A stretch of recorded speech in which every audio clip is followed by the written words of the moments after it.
15 জন লোক একটি কাজ করে 15 দিনে কতজন লোক ওই কাজটি একদিনে করতে পারে? এটা ঐকিক নিয়মে মূলত আমরা তো জানি যেটা 2 বার চাওয়া হয় সেটা দিয়ে লিখতে হয়, যেটা চাই সেটা পরে হয়। যেমন 15 জন একটি আমি এমনি সংক্ষেপে দেখে নিচ্ছি এটা ঐকিক নিয়মে কীভাবে করে। 15 জন লোক একটি কাজ করে কত দিনে? 15 দিনে।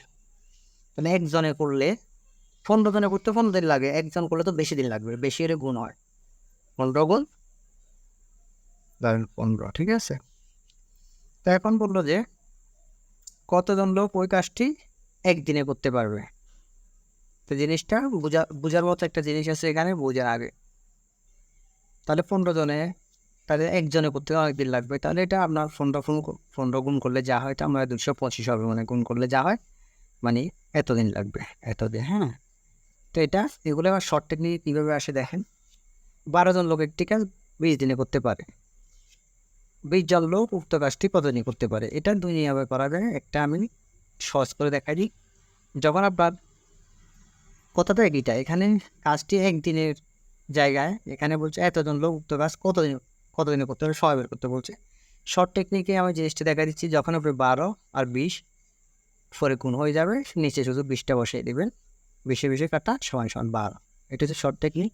আর এটা জাস্ট এভাবে হয় নিয়মে 12 জন লোক একটি কাজ করে 20 দিনে, ঠিক আছে? তাহলে একজনে করলে আগেদের মতো, হ্যাঁ, তাহলে বেশি হয়ে যাচ্ছে 20 গুণ 20।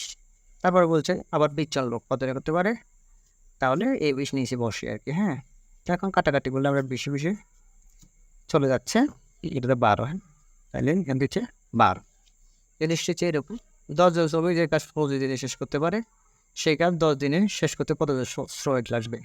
তো আগের নিয়মে করে ফেলবেন, 10 গুণন 25, এটাও পরে লিখবেন, এই গণটা একসাথে লিখবেন, নিচে 10 দিয়ে কেটে দিবেন, এবং 25, এটা হবে আনসার। হ্যাঁ, 12 জন লোক, ঠিক আছে, 9 দিনে করতে পারে। একই হারে কাজ করতে 18 জনে কত দিনে করতে পারবে? আবার আগের মতো 12 আর উপরে 9 থাকবে, নিচে 18টা বসাই দিবেন, পরের সংখ্যাটা নিচে বসাই দিবেন।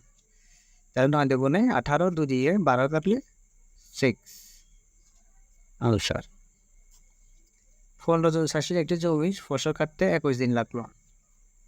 45 জন চাষির ওই জমির ফসল কাটতে কত দিন লাগবে? এটা কত সবাই যিনি পরীক্ষাতে আসছে গত শুক্রবার উঠবে।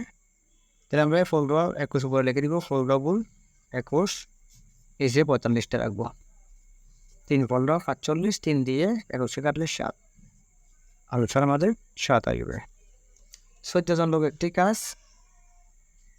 শেষ করতে পারে, ওই কাজটি 10 দিনে শেষ করতে কতজন লাগবে? আগের মতো 14 আর 15 গুণ করে দিবেন, উপরে থাকবে নিচে 10 থাকবে।